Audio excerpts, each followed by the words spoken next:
Hello, and welcome to the latest episode of the Give My Head podcast. I'm Tim McAleer, joined by my comedy colleague, Damon Quinn.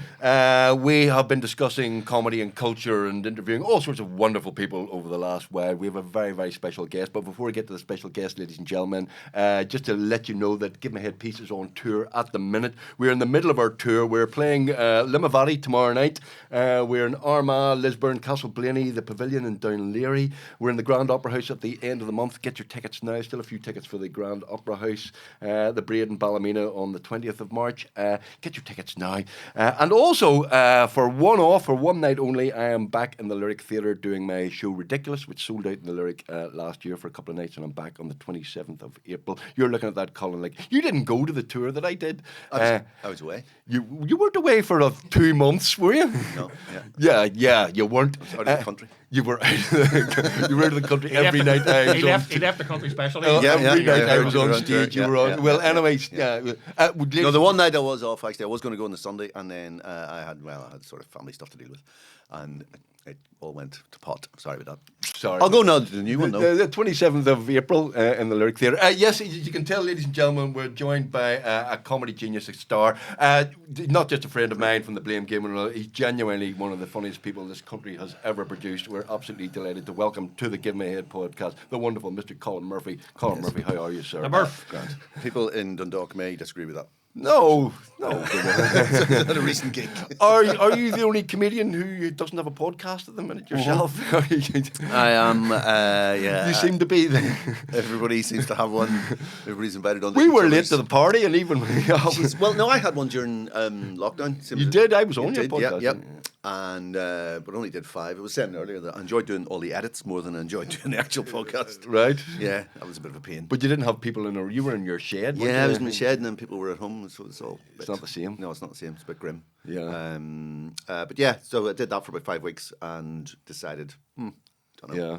Well, before we get to your comedy, which is brilliant, and we'll talk about your tour and all that sort of stuff, during lockdown, were you doing a lot of painting? Because you're a painter as well. A lot of people don't know that you're actually a rather excellent painter. I did. Yep, you can do, like, bedrooms. Yeah, I'll give you... 2 coats one day. Oh, no, honestly, 2 coats, and I'll size a wall. I used to be a painter and decorator. Yeah. Did you? Yeah, I was a painter and decorator. I used to earn a living as a painter and decorator. Really? Yep. I didn't know that. Went to art college, and that's my only skill that I came out with was being a painter and decorator. And I worked in Bristol. When I left college, went over to Bristol, and I got a couple of jobs, but the one that lasted the longest was as a painter and decorator, because I turned up to an employment agency, said, "Oh, I've done this," and blah blah, and I've spent summers painting that when I was a student. And they went, all right. And of course, I over-egged it a wee bit, and then they thought I was time served, fully qualified, and put me on top whack wage. And then I turned up to the gig to paint these offices, and there was an old fellow there with emphysema who was in his sort of early 60s, properly time served, been working for 40 years, and I was put in charge because I turned up in painter's whites. I bought whites, and he didn't. He was just there, so they looked at me and went, "You." And I looked the part. And I had the right accent for doing the job. And did you make a dick of yourself, or were you okay at it? Well, it was grand, except I had to order all the paint for the whole job. Right. And underestimated. You know how much? Well, we ran out on the 3rd day. It lasted 3 weeks. Right. And so I had to order more paint. So you went to art college? Yes. What art college did you go to? I was at Bristol Polytechnic and did my foundation year and then I went to York Street for 3 years. I nearly went to art college, you know. Did you? I got into art college, yeah. Yeah? On the strength of my folder. Ooh. Yeah. But instead I went and did law and met these guys. Well, you see, you could became a piss artist. Well, you could have been. You could have been in a band. Do you know what I mean? You could have done that. You could have been a very decorator. Good cartoonist. Yeah, genuinely, he's a very good cartoonist. Back in the day. Yeah. And you don't do it anymore? Well, I'm half blind now, so you know. Oh, well, join the club. It's a prerequisite for the job. I haven't dabbled in a while now. But well, I didn't either. You see, you never really lose it, though, do you? But that's what I was worried about that, and I did that, and then I was an illustrator for about 4 years after I left college, and used to work for like weird things like Cosmopolitan and Elle and Company magazine, all these sorts. Like I would do like the horoscopes, things you just couldn't get a photograph for. Right. So you do horoscopes. What was one in particular? Was one about an article on hay fever, and I had to come up with something for that. Right. And so I did that, and then didn't do anything for years because I started doing this and acting and stuff. Right. And then What was the hay fever one? Was a big bottle of antihistamine? tablets, or no, was I can't really remember. somebody I walking used to through a do meadow going after sneezing and kind of that. It was kind of ish that. It used to be quite abstract and weird and all sorts of stuff. But anyway, I used to do that. And then didn't do anything for years and years and years. And then about 2015, yeah, started dabbling again. in proper painting. Proper. I mean, you've been I do my own exhibited in the things. Ulster Museum, the Royal Ulster Academy, and all sorts of things. Royal Yeah. Academy in London. Yes. And the RHA in Dublin. Is that your real passion? Is it that what you do when you've? If I could nothing to make do? money at that, I wouldn't be here. Is that really? Seriously, if you could Yeah. sell a few paintings. If I could make a living doing that, I would. Everything else can. Well, I Go to part a of the. wall. I mean, I knew you very well, but last night I went, oh bloody hell, I forgot about you were painting, and I went on your website, your Instagram, and looked at some. Oh, of your yeah, paintings. yeah. Brilliant. I mean, they're really, really good stuff. Yeah. There's a lot of things. Sofas. You like a sofa cushion? I like a bit of leather. You know what I mean? It does look a bit pervy after I started realising, oh shit, there's an awful lot of leather sofas there. Do you like a The bit of creases leather? in a leather I love a bit cushion, of yeah. leather, crease in the leather. And then now I've got into shiny things, so it's kind of like, oh, I did one the other day, and There's one just of a bunch of keys. that was a wee sketch thing, but yeah, the Beautiful one of your wife. The latest ones are all about. They're all ornaments. Right. That type of things your ma has, you know, and they're close-ups of ornaments, Right. horses and figurines. And that kind of how thing. long does that take you to paint a couple of days, couple of days? but not even all day. You know, Right. 12 hours something like that. And you love that's your pastime now. Yep. When you're not when you're Yeah, I'm at college one day a week down in Dublin. Oh yeah. Yeah, Doing what? Learning art. yeah, doing the RHA in Dublin. wow. Doing a painting course, building up Right. work. Got an exhibition in Cork in Right. August. So the comedy's not working out for you. Is that what you're saying? Couldn't give a fuck about it. And, Really?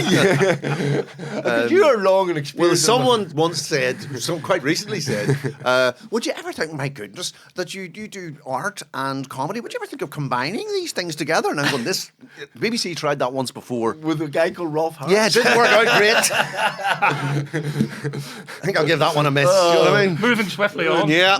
We did a show called Pop Goes Northern Ireland. Yes. Right, about Oh, the arch- yeah. A really good show about the archive of the Troubles. Yes. Right. A very, very good show. Now, quite obviously, it's about the Troubles. A lot of sensitive stuff and political stuff and stuff that's very controversial. We did 30 to 32 episodes. We had to change one episode, which was 1969. An episode we did in 1969, Yeah.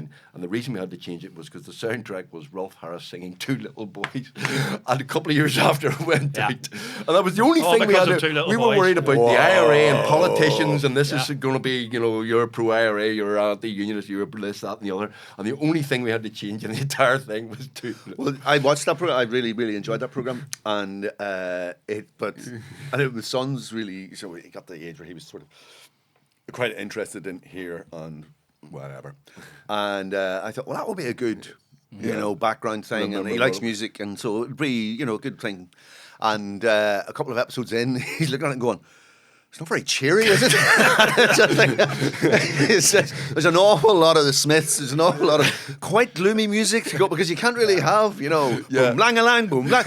Even though boom lang a lang would have been quite appropriate. My, But my son was about 10 when it came out with the first Yeah. series. And he just couldn't believe it. He just looked at it and just looked at me and went, "You lived that?" yeah, that's exactly what it was doing. Yeah. He said, "Why didn't you just get out?"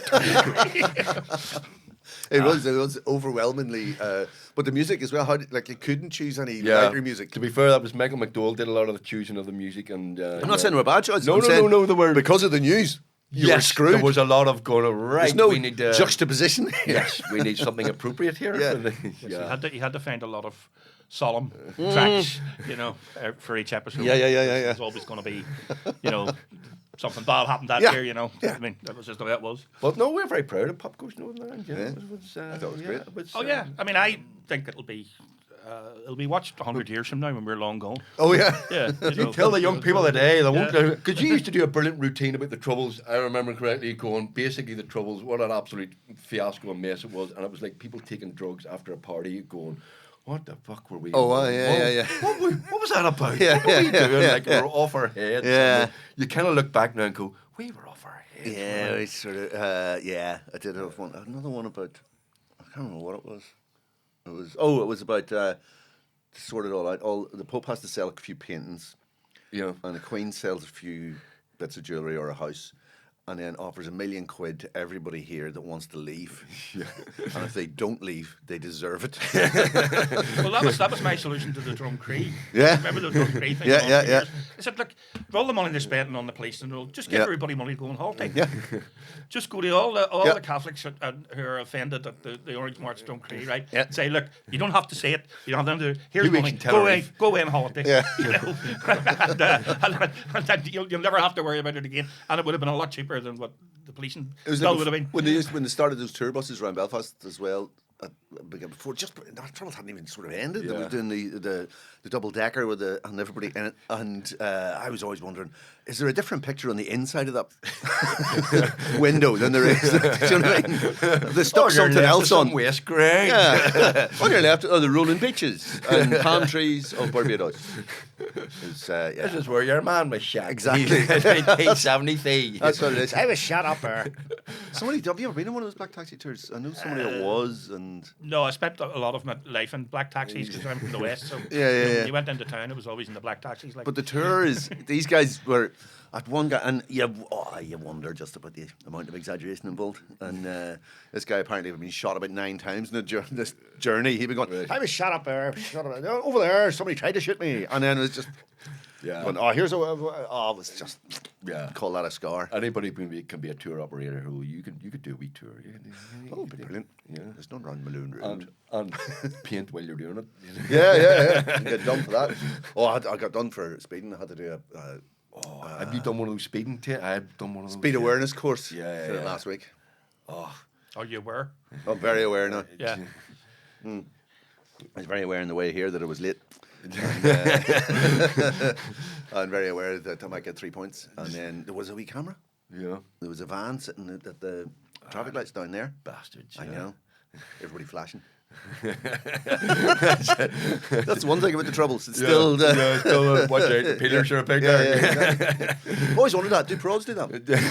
Is it only Catholics that flash each other? Oh no, I think it's cross community. Is it cross community? I think it is cross community. Good to see. That's one of the Good. brings us One together. of the legacies that's brings carried us over. together. Watch out, there's pillars about. Yeah. You get a wee check. I don't drive, so I'll never get. You never drive? No, I've never. Well, I drove. I got the test, and I drove for a penalty point once. That's right. Did that, but no, but I don't drive, which is good because there's probably generations of families that are alive today because I don't drive. Yes. You know, so I'd probably be the worst. You could have worst featured in driver. a road safety ad. Absolutely. The wrong way. Yeah. That's nuts. Yeah. That's really weird. Yeah. There's a friend of mine never learned. The guy I've known longest, and he's no intention of learning. None. I call those people lazy bastards who just want to lift. Yeah, they just get lifted and laid everywhere, don't you? Pretty much. Yeah.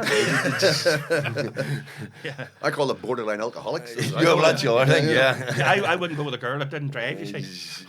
So that was my first question. Do you drive? Really? Absolutely. Taking this as a euphemism.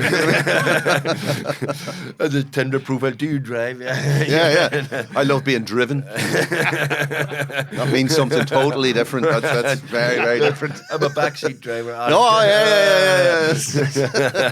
Let's not go there. So you started off in art college. Yeah. You were into your art. You were Yeah. painting and decorating. And how did you get into comedy then? Because you were one of the early starters here, weren't you? The early generation when there was no comedy in the 6 counties was nothing for the Early people. adopter. I think There was nothing you're already kids. 10 years into it. When I started. There was nothing for the kids until Nothing for youngsters. until Jackie Hamilton started the Empire. Wasn't it? Yeah, 92, was it? started in it was 92. I started in I fell in with a bad lot and started doing theatre. Ah, that's right. You were an actor. Yeah, I weren't you? was an actor. Well, to say I was an actor, I said words on stage. Right. And so we used to muck around doing that. Nothing serious, like totally taking the piss. And we did a thing for Newsnight. I had this thing. We went to Fringe, right? The first time I ever went to Fringe was acting in a play called Dogman. And the Newsnight did this thing where they followed a group of different groups of people that were doing the Fringe for the first time, right? And some people who, so Burkhoff was one of the people. Oh, right. Yes. Really? But it was following him as a seasoned professional, Right. and then there was somebody like another theatre group that had been going for years, and then two new people, and the new people were us and Ahmed Jalili was the other, weirdly, Right. and. So we were interviewed, and they came over here and followed us, and did a whole fly on the wall kind of thing about. And one of the questions they asked us was, "What sort of stuff do you do? What describe the plays that you do and all this kind of thing? And is it about Northern Ireland?" And we in musical a terms, Catholic and a Protestant. yeah, in musical terms, I said we're not stiff little fingers, we're the undertones. Do you know what I mean? That's the way we described it, was because we just used to take the piss. But there might have been something in there, you know, that was, but it wasn't about here. You know, Maxwell's line, you know, there's always some Northern Ireland play where somebody bursts in and goes, "They've got our Bobby." You know, those lines are never said. Do you know what I mean? And we never did any of that. So, because there was loads of that, you know yourself, like loads of that theatre. Fucking take the piss out of that. Pressing. Yeah, That was exactly. how we started. Yeah. So I was doing that, and then I did improv, and and then I got in from there, and then I was mates with a guy who was the Ents officer in Queens, and he'd booked a comedy night, needed a compere. Says, "You do it," because I used to get drunk at parties and just talk shit to him. Right. And so that was my open spot, was MC. So I had to compare all night. Right. And with no material, hadn't written stuff, or had you I'd- prepared, or had you just I'd been to see winging the Empire stuff? Open, so I'd been there once or twice, and so then just sort of winged it, and That's easy, I can do that. yeah, and got away with it, and then I got booked that night to be a compere, because remember there were like a few clubs going around, and then there was Jackie had the Empire, the Delacroix in Derry, somewhere else. There and was one on the front page. somewhere else. I did the front page, so I did the Donegal front Street? page, Antrim, and another place in Derry as well. So 3 nights a week. So there were like 3 circuits doing 3 nights a week each. So I was doing one, Kilty was doing another one, and Jake was doing the third. Right. So we used to compare and meet up, and it was brilliant. And we'd all meet up in what was the York Hotel on Botanic, York Hotel. and we'd meet there. So there'd be like 9 acts all sitting there and drinking till all hours of the morning, and it was brilliant. And so that's a brilliant start. Like, you know, it's not Brilliant. And look at it now. My phone never stops. Will you do a gig in Antrim? Will you do a gig in Cullybacky? Will you do a gig in a cafe in like in Auchnacloy or something? You go. I know. Hundreds of And they don't drink. Aye, there's young people today. They don't. They're all. worry And about you're them. going, this is the closest you're ever going to get to rock and roll. Enjoy it. Do you know what I mean? I don't trust people who don't drink. No. Paisley, Trump. yeah. Trump doesn't drink. No, he doesn't. Yeah. Nah, you see, Hitler didn't drink. Yeah, That's all I'm didn't saying. drink. No. Not making a connection, but yeah. Don't drink, you're a dangerous person. Boris Yeltsin, the least dodgy of all of them. Made up for it. Yeah. Hammered. Couldn't find the button. But that sort of period then, you know, the world burst onto the scene, and then it just got bigger and bigger and bigger, didn't it? But there's a new scene now that kind of, there's a generation that is completely different. But there was a whole gap then, because there was Yes. that, and then it started to die off a bit, and then there was a long time where there was nobody coming through. There were no open spots locally. There was I did the front page once. Doing stand-up? In my career, when I tried stand-up. Not very successfully, I have to say. But when I did the front page, I was on the bill with Dermot Morgan. I wasn't comparing that, was it? Dermot Morgan. Yeah. You might have been. You might have been. But he was... Unlike, you know, he wasn't Father to you. he was. Let's just say he wasn't a Hitler. He enjoyed a drink. Yes. Right? So we're having a few pints afterwards, and I'm talking to Dermot, and he was giving off about RTE and they'd taken Scrap Saturday off him, and he says, "I can't get arrested down there. I can't." He says, "My name's Mud. They all hate me down there. I can't even afford to feed my kids, and I'm going to have to go over to England now to do an audition because it's only I have to go to England now to get work." And I says, "What are you auditioning for?" He says, "Some priest." And, the rest is history. Yeah. Father Ted. He was Father great. Ted. I used to love Dermot Morgan when he used to be on Mike Murphy's show. Yeah. And he used to do the hidden camera stuff. Yeah. And he was just absolutely brilliant. Yeah. Brilliant. And then Father Trendy was the other actor he used to do. That's right. Yeah. That's where it Father started. Trendy That's where he was got the word, so wasn't it? absolutely brilliant. Yeah. And there was a football manager, I think, as well that he did. Yeah. And there's a guy with a sheepskin jacket he used He to did a do. great routine about how Hitler wouldn't work in Ireland. He did, yeah. About there was a guy, Yeah. there was a guy in the back of the crowd. He's giving it all the juices, and he was, yeah, you bollocks, you.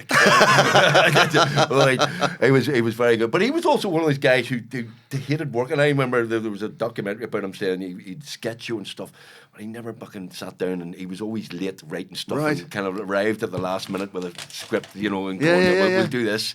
It was kind of hard to pin down, Which you're a bit like in the blame game, if I'm honest with you, because sometimes you turn up and go, I've got nothing. And you always have something. You always pull something out of the bag. No, you're it's a man, weird dude. when I sit and watch. I don't like watching myself back, but I started doing it more recently. And when I'm doing something, I'm going, I know, I thought of that on the spot. Yeah. When I'm looking at it and watching it and going, it's actually. There's But you can tell as well. There's less hesitation. There's less. It just falls out. Yeah. And going, that's a dangerous. Are you better that way? Do you think? I think so. Yeah. And because that's the way when I'm on stage, that's the way I write things. Is when I'm emceeing, I would just go on and mess around until something comes out. And then you go, oh, that's quite And good. then you write it down afterwards. I've only started recording stuff for this tour. That's the first time I've ever recorded myself. See, I can be as spontaneous as you like if I've got a script.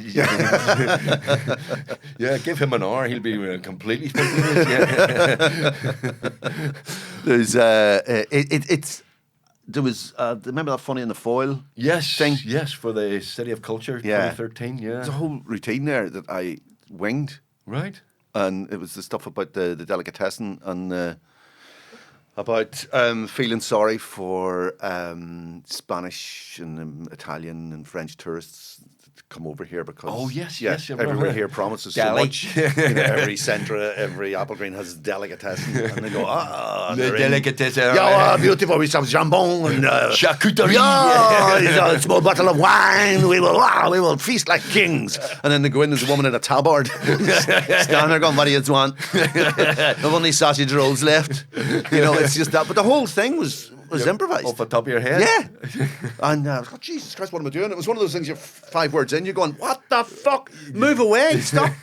Where's this going? Yeah. There's 2,500 people and they're filming it. Yeah. and Roy Walker's standing looking at you. Brilliant, aye. And, it just dies and it's, I drove Roy Walker up to that gig. Did you? Yeah, I drove Roy Walker up to that gig, and it was in the part of City of Culture in the, what do you call that, barracks? Abington Barracks. Yeah. 2.5 in a big tent. Huge. Brilliant. Roy Walker's great. I mean, still. It was very funny. I had a photograph of everyone watching because backstage there were these big screens on either side of the stage so the audience outside could see. And we were standing behind the screen watching the reverse image of this, but I had this lovely silhouette of everybody that was on the bill standing watching Roy Walker. Do you know what I mean? As much as people would go, mainstream, blah, blah, blah. His brilliant. delivery is just unbelievable. Immaculate. Absolutely unbelievable. Lovely. Yeah. And McAleer was watching and Paddy and everybody. Kevin McAleer. I know. I had the pleasure of doing Kevin's very, very, very, very, very, very last gig. Oh, the one in Oma? In Oma. It was a charity one he was doing for a special school. And there was about 5 or 6 of us went down just to do 10 minutes, and he did a best of, but what a man. And that's why you got it, because he couldn't do it. He was already booked, in fairness. I was told that he was doing it. No. But you give him the best gift ever. You give him the painting of the owls, and if you don't, some people don't know Kevin McAleer. Look up Kevin McAleer's Friday Night Live Owls. on Channel 4 around 1980.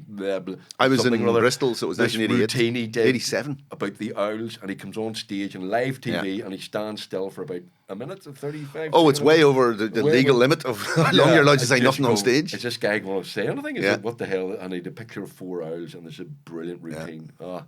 It is absolutely super. It was the first time I'd ever seen it. I was living in England and just sitting watching the telly Friday night, I think it was, and Ben Elton introduces him. He comes on, and there was this huge pause, and people are heckling. They start shouting things out, and he doesn't flinch. He just stands looking around, and this slide projector and a screen there with these 4 owls on it, and then he has a wee stick, and then he just goes. And he tickles it under the wing, and then they start giggling, and then it's up to there they are. Take 4 ordinary people. It's the opening line. Put them together. This is what you get. And the place fell about it. And he goes into this huge routine about it. So that was the first thing I'd seen, and I knew that was the first time. That was his first time on TV. So in England. So I did a painting of it. Yeah. For his final show, because Yeah. Donald that was running the gig asked me to do something for him, so I came up with that. And lovely man. presented that to him, and I was kind of worried. I thought, what if he thinks it's shit? And he didn't. He loved it, and then he told me the story of that slide. So he's just started going with his now wife since then. Right, been married ever since, and his set was this slides, and he would talk about the slides, and she bought him this slide. She got it from the Natural History Museum and gave it to him as one of the first presents, when they went on a date. She says, I got you a wee present. Wow. And so it has huge sentimental importance, because that was one of the first things she ever bought him when they started going out together. Right. So I didn't realise the whole backstory to it. Seriously, if you haven't seen Brilliant. this routine, look it up, ladies and gentlemen. Kevin McAleer on Friday Live with Ben Elton. It's stunning. I mean, he's one of the greats, I think. Oh, Yeah, absolutely. the first time I saw him, I thought He was on it when we did a documentary with him. Yeah. First time I saw him, he come on stage and he doesn't do anything at the start. He just sort of Is he all wandering right? about, he's going, Yeah. and I'm going, is this, does this guy have anything to do here? I know. And then Turn it on. once he turns it on, it's Well, that absolutely tour, brilliant. Turn It On, Yeah, on in the TV. 80s, in 70, no, sorry, 80, Yeah. but 88, I think he went on tour with that.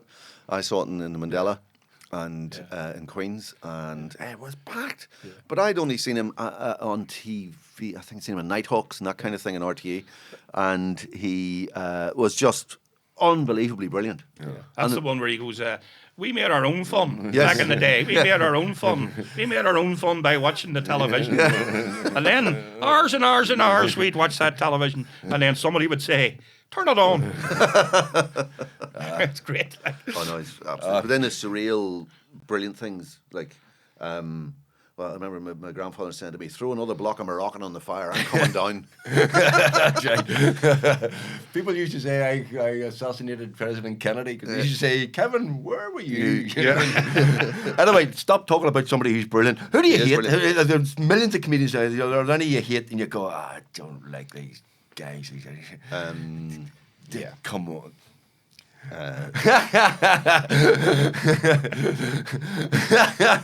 Put him on the spot now. See, I was never a fan of Reeves and Mortimer or the Mighty Bush. I really like Reeves and Mortimer. I liked Shooting Stars and stuff, but there's no, go back and watch them now. They're brilliant. There's a lot of comedians out now, and you go, right, okay, some of them are... The way I look at it, like Bush, I never got. And that's the way I look at it. I just didn't get it. Yeah. It wasn't for me. Yeah. It's, that's the whole thing. Comedy. You can't. Well, that's the thing. If everybody likes it, yes, then it's going to be crap. Yeah. Because to have everybody like it, it either has to be completely bland or completely unbelievably the best thing that's ever happened, and that's never going to happen. Yeah. So, no, I've stopped hating. I've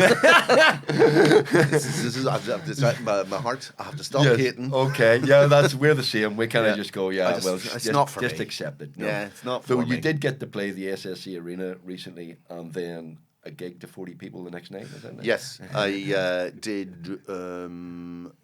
Opened for Shane Todd. Was very kindly asked me, would I like to do 10 minutes before the support, and I said, yeah, what chance are you going to get to play to 8,000 people in the SSE? So yeah, dead on, and did that, and it was a brilliant gig, and I must say, very nice fans he has. And came off stage, literally walked down the steps and got a message from, he was doing a gig in Strabane the following week in the Boiler Room, which is not a bit far off the size of this, right? It holds 56 people, and there was a text, and it said, good news about the gig. And I went, oh, and then I opened the text, and it says, we're 80% sold out. The front row was bigger than the entire Boiler Room. And got back down to earth. But so I've decided, no, I'm not going to hate things anymore. No, well, apart from obvious things like Roy Chubby Brown and that sort of, crap, Jim But Davidson. there's room for everybody. But I hate them as people. Yeah. No, there's not a lot. I just don't get it. What the fuck? Yeah, I just don't, There's some people going, why? Not for me. It's not for me. And people going, I don't know. You had a bit of a career down south, didn't you? Yeah, did. With RT and it was Blizzard of Odd, wasn't it? And I did a show called Blizzard of Odd, which was a sort of a version of a show that used to be on late night Granada TV called The Haunted Fish Tank. It was like a TV review show. And then it was broadened out in the one we did. So it was like, we do Irish porn films. So the legend is that we coined a phrase that is actually in the Urban Dictionary now for a genre of pornography. Right. And it was either myself or Marion, the producer, but one of us used to write the thing together. Basically, I would rant at the TV and she would write it down, and then later on she would make it all into proper sentences and look at it and add her own stuff in, right, and take out the swearing. And so the phrase or the expression that was coined was Irish pornography. We called it lepra porn. And it's in the and we used to use lepra porn. So we used to use it. So Irish made pornography. And we reviewed one that was set in a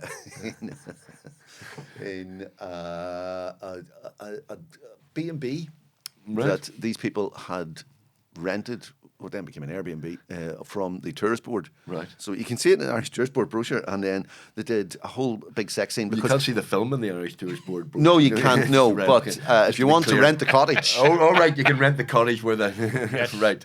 Where this happened. And so they wanted to film a scene in a bathroom, but obviously quite tiny. But there was a disabled bathroom, so it was quite big. So there's a whole sex scene going on with one of those orange, emergency cords, right?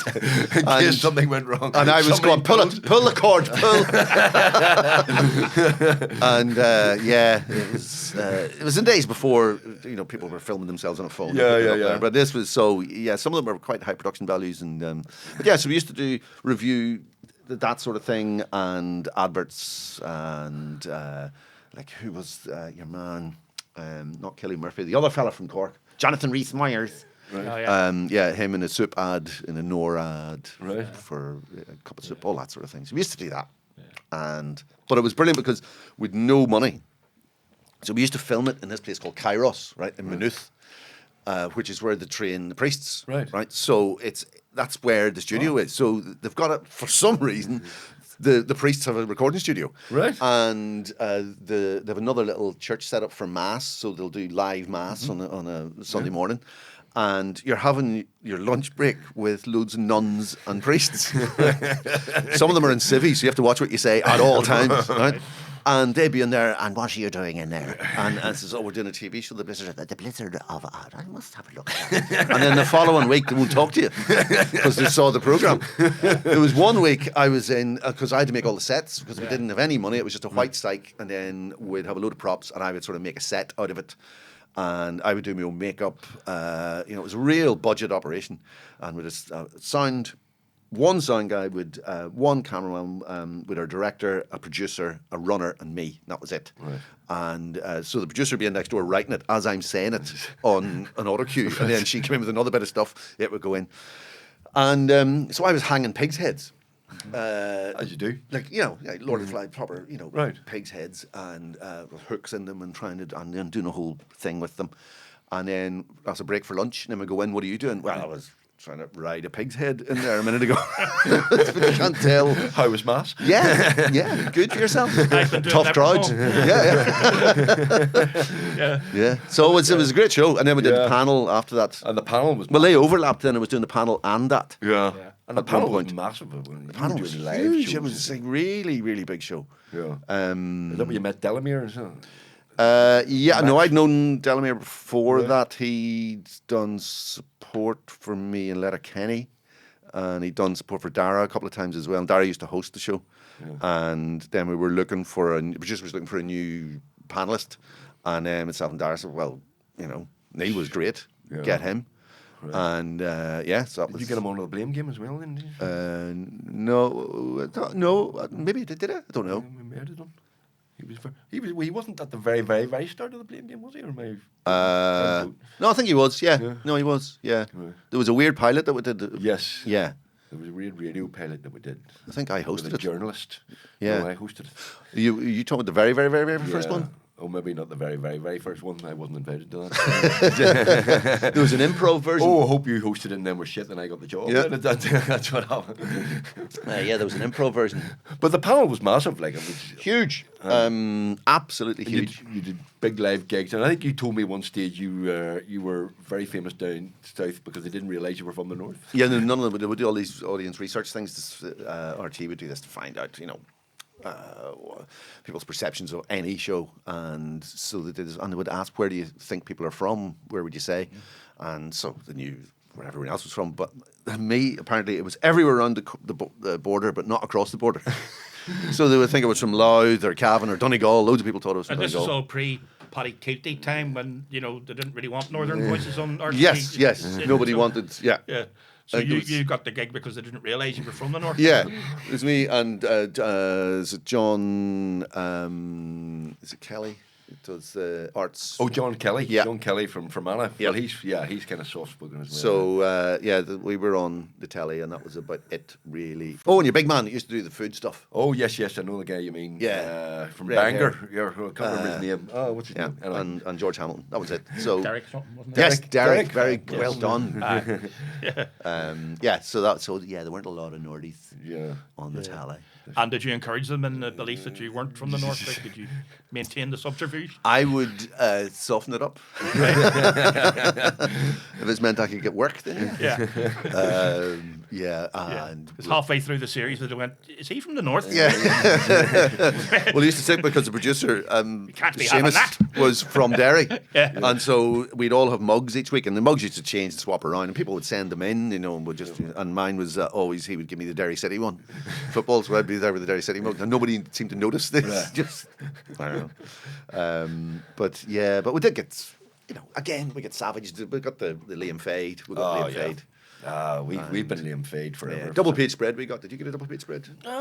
No, but for every time we did, for the first few years, every time we started a new series, we got a full page of. Sorry, Liam Fade's a reviewer down south who doesn't like us. And I hate the north. As soon as he finds out, then he did audition. audition to host the Blizzard of Odd. Oh, so does that mean that you did the Blizzard of Odd didn't get a great review because he? What I usually say the this best affected reviews- his objectivity. One of the best reviews we got of it, or worst best, was just the opening line of it was, "What fresh hell is this?" And then about 4 years into it, all the critics and things really, really liked it, and we're going, "Oh, this is amazing. I've always liked it." Blah blah. No, you didn't. None of you did. Yeah. And it was probably shit anyway, to be honest. Yeah. At the beginning, it was really crap. I'd never done telly before. This was, and it was just basically me on the telly for a long time, going blah blah blah. But good grind. But yeah, and we used to do like 19 in a row. Yeah. Like there was a series would be 17 or 19 episodes because it was so cheap. It was more cost effective to do loads of them. Yeah. Right. Okay. So we used to do a run of 17 or 18, and that was the same with the panel. We used to be about 16 episodes in a series, and the last one we did was 4, and so Yeah. it was a lot of telly. Yeah. An awful lot of telly, and a lot of on the hoof telly, which I really liked. Yeah. And you could get away with murder on RTE. Like the things you could say on RTE. Yeah, you can't say on the BBC. No. But then the BBC, we had a thing recently where a lot of BBC bigwigs come over to see the Blame game, and there was a woman from Scotland, Muriel Gray, used to host the Tube. She was saying that the Blame game gets away with an awful lot more than they would do in Scotland. Yeah, and we were going, really? He said, yeah, we can say things over here that they can't say in Scotland. Well, I used to do another show, which wasn't so great, was called Exit File. And it was a sort of political kind of satire kind of show, and I didn't write much of it because it was you needed to know the ins and outs of the politics down south, and I didn't know as much of that. Partition has worked. We don't care about them; they don't care about us. And so I was hosting this thing, and we'd have a spoof guard that we used to interview, and all this kind of thing. But one of the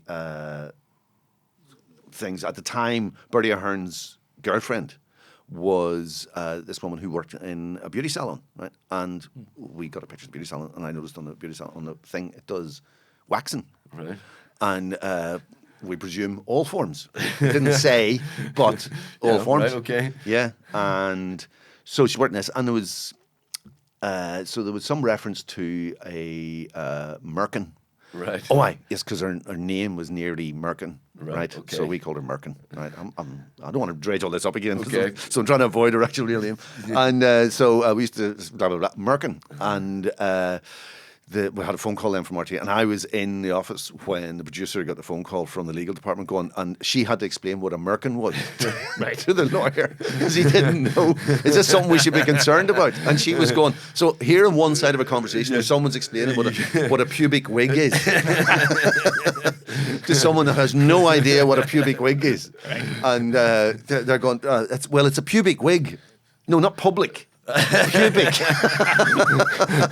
And the whole idea is the public don't see it, right? And they're on the other end of the phone. And she goes, "No, it's not a porn thing. It's just."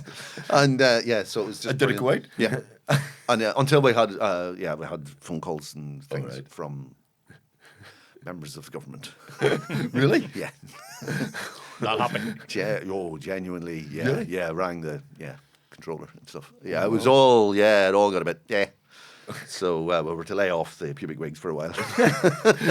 So we made another, so there was, the Wonderbra ads were out, I think, at the time. And so I think we made a spoof Wonderbra ad featuring your woman. Called what was the Hello Boys? Hello Boys. Was the So we had Howie as lads. Okay. And so it's all it all got a bit, anyway, but that wasn't my idea. And the whole thing was run by women, the whole show as well. That was the best thing, and we were getting accused of all sorts of things, going, what the fuck? Can't say anything nowadays, But you could. That was the whole point. Yeah, You could do exactly. it in RTE then, and you would never have got away with it in BBC or ITV or anywhere up here. Yeah. It's incredible. You're down Patrick, man, aren't you?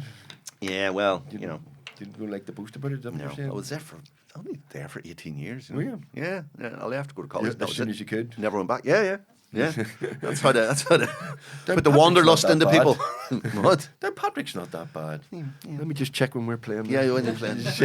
You already played? Oh no, we already played there. We're sold out. It was a great show. Thank you very much. No, we like the art centre down Patrick. Yeah. It's just I grew up there. And it's just, yeah. I don't really, all mates moved away. Nobody, so I've nobody that I know that's even there. Couple of nice bars in it. And, but you're a Belfast man. But you done loads of gigs across the world and in England and stuff. But you don't feel the need to tour England and stuff like that anymore, do you? Really, no. Don't really want to. No. You really like going to paint, basically. Is Yeah, what well, it was that thing of like when we were starting, you were starting, there were no gigs here. There was that cluster of gigs. Then they went away, and then there were the 3 or 4 gigs you could do here, and that was it. Yeah. So if you want to make a living at it, you had to go away. So that's what I did, and used to go over to England every 2 weekends a month, maybe. Right, And this do is jonglers and do jonglers in the comedy store and parties and all that. Yeah, that was awful. Was it hell or was it? Some of it good? Most of them were great, and they weren't as bad as some people make them out to be. Yeah. Some of the venues were Portsmouth in particular. Portsmouth. Just Sort of full of garrison town, Navy full of town, squaddies wasn't it? and naval guys and really tanked up, and that was hard. You survived though. Yeah, and especially when you open your mouth, they go off. And Leicester was another place. There was a lot of squaddies in Leicester, but they were actually really sound. Yeah. And I went on, and then there were a big group of them at the front on the table. There was like 12 of them. And as soon as I opened my mouth, they were all everybody. And then I went on, and then they went. Just saying, I went, oh, you recognise me? And they went, no. And I went, what about now? And then they fell about laughing, and then that was it. They were won over, and then anybody heckled me, they would go, shut up. And they were policing the whole thing. They were all your say. Yeah. It was great fun. But no, they were a few years of doing that, good few years of doing that, and then I got the telly, and then I didn't have to do that as much anymore. So, but you're so experienced now. I mean, one of the things I hate about you is that I've seen you. I've seen you before gigs, and literally, but the backstage at the Empire, and you're chatting away, and somebody going, "No, it's Colin Murphy," and you just kind of run on and do it. And whereas I need 5 minutes to go around a month soon, I need to pace up and down and go right. What am I saying? We'll look at notes and stuff. Where you and Delamere as well. I've been backstage with Delamere where that's happened. Literally mid sentence, I'll go right. I'm away here to do my stuff. That's because you care. No, that's because I'm not as good. I'm not as confident. But you can just kind of. You're never confident. getting nervous. You're not confident. No, I do get. I get very. Do you get nervous? Yeah, do you really still? Yeah. You weren't nervous coming here, were you? No. I'm only getting used to these. These do freak me out. These podcasts things? Yeah. I did quite a few of them with Jane and various people and go, what is this? Is this like a TV interview or what? I mean, well, it's only because you've been like you've worked at BBC for so long. Yes. Or any broadcaster. Yes. These are the rules. You don't say these things. You don't say this. You don't say that. Don't say that. Yeah. And also, if you do say those, don't worry, we'll take them out. Yeah. No. They're at it. No, it's all nothing. in. And even you calling Liam Fay a very bad word, that's in. Yeah. Has he got lawyers? I mean, shit.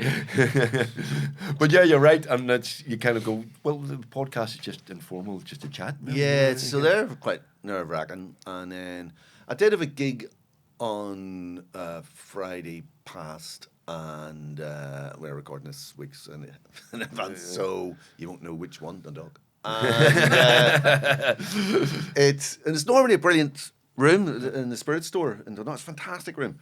But they just something I don't know what it was. They just didn't run with or didn't seem to understand what I was doing, and it was the same show I've been touring, and so it was like it's gone brilliantly up until that point, and I don't know what it was. And so I'm a bit nervous to go and do another one on Thursday. I've got to Galway on Thursday to do the same show. And I'm sort of, does this maybe not translate down? And there's nothing in it that's about up here, but I don't know. Maybe it's a wee bit darker than maybe, I don't know. We see small things can affect. I mean, but you know the Spirit Room, and it's small things like a high stage and all of that, and the lights not being right, and the all everything. I had no excuse. Everything was lovely. There was an arsehole. So it was your fault then. Yeah, well, that's what I'm worried about. But there was a drunk guy in the front that was just really annoying, and joined in at one point. And like the show bits of it are a bit dark, but not really. I try and keep it light. The subject matter might seem dark, but it's not. Are we allowed to know what the subject matter is? It'll put people off. It won't put people off. This will sell loads of tickets for you, Murphy. I've hit a certain age. It's called Murphy Beaucoup. Murphy Beaucoup. Excellent pun. Nothing to do with French. At all. You don't have to speak French. Maybe that was it. Maybe there were a lot of Francophiles in that were really excited about hearing a show in French. And there's not a United French in it. This. Murphy Beaucoup, the arse. And so no leper porn. No leper porn. No nothing. I have said there are scenes of a sexual nature. But, you have to sell tickets somehow. And so it's health things that we were talking about earlier. A wee bit of that. And a wee bit of having an existential crisis. And at one point there was a drunk guy in the crowd at that gig. And I was talking about the existential crisis and the blah, blah, blah. And, have you done one of those longevity calculators? So I've done one of those. So I was talking about that. And he went, Jesus! He says, I came here to get cheered up. But my whole point was, stop fixating on those things. Enjoy your life. Yeah. And then there's a whole there's a bit at the end. So I might change the order of things. Just for one, no, you'll be fine. I'll try it maybe on Thursday down south. I'll try and change, maybe finish on something. Are you and the Peter Kay was right to buck out that person who was... Somebody else mentioned that. I didn't know anything about that. Yeah, apparently somebody kept shouting garlic bread and was throwing it, and then somebody kept chanting, we love you, Peter Kay, we love you, Peter Kay, and was going, I was just being friendly. And where was this? At some big gig in England. One of the arena things. It's a mega gig. Well, they're a nightmare anyway. Yeah. And but yeah, no, he was right. Yeah, I can't stand hecklers. No, there were 2 guys in the Spirit store actually. The last time I was there 2 years ago, and 2 young lads in like early 20s, absolutely buckle drunk, right? Real hipster dudes, you know, and you know when hipster dudes when they wear like a tweed jacket and they can wear a flat cap but get away with it. But if I put it on, I look like, you know, I'm collecting at mass. You know, that's so, you know, that look. And they were the hammer drunk and just sort of joining in or you know, trying to get a punchline before you get that sort of business, but really annoying everybody around them. Yeah. So I just that's the thing that's annoying people. Yeah, I just said, look, lads, you're going to have to go. And they were like, oh, well, we're not going. And then I got to one of those things and I went, well, I don't think you have a choice in this. And then a couple of lads arrived over and removed them. And see, that's what Hitler had stormtroopers for. Well, yes. Throw out the hecklers. Well, I've often said this. I have the same birthday as Hitler, and they're the you know, the similarities end. You know, and back then at the age I used to say that, Murph. Well, what are the similarities? We're both in small beer killers, telling the world about our opinions and how we think things should be. You're a little intolerant of certain things. I am a little intolerant. Not Judaism, just to be clear. No. All religions. Yeah, there's a bit of that in the show as well, so maybe that was the thing. Right. Anywho. Yeah. Stormtroopers at comedy gigs, I think that would work, you know. Laugh, no! Yeah. It's, it is a thing in theatres that you don't, there are no bouncers in theatres. Yes. And people don't know how to behave anymore. Well, I haven't found that. They've been really great. Like all the theatres. That's the difference I've found from playing clubs and playing theatres is that the people that go to theatres, they know what they're coming to. If they're coming to see your show, they know what you do. It's very unlikely you're going to get somebody there. You do get the odd one or two, and of course they're the ones we fixate on. Yeah, exactly. And they were the one or two in the entire audience run of shows, and well, it's this guy, and that's it. Or you fixate on the one guy that's not laughing, and you're just staring at them until they laugh. Yeah. And, you know, but we're just... Murph, I hate to say it, but we've actually run out of time. I can't believe this. Thank you very much. I will say to everybody, I saw Colin's last show in the Grand Opera House, which was called... Whatchamacallit, which was absolutely brilliant. Genuinely brilliant. And I will come along if we can. When are you finished? We're on tour all of March. When are you done? I'm in April, May... Oh, yeah, April. Yes, January. I will catch you somewhere. There we go. January, ladies and gentlemen. Go and find Murphy Boco. Links for tickets are on the links for tickets for Give Me Head Peace, and I'm in the lyric on the end of April. But links for tickets for Colin Murphy Boco. Genuinely go and see it, ladies and gentlemen. He's absolutely brilliant. Colin, thank you very much. Thanks very much. This was very unpainful. Oh, we will put that on the posters, my friend. No, come back then. Thank you very much. We'll see you again. Like and subscribe. Thank you very much, Mr. Colin Murphy. Thank you.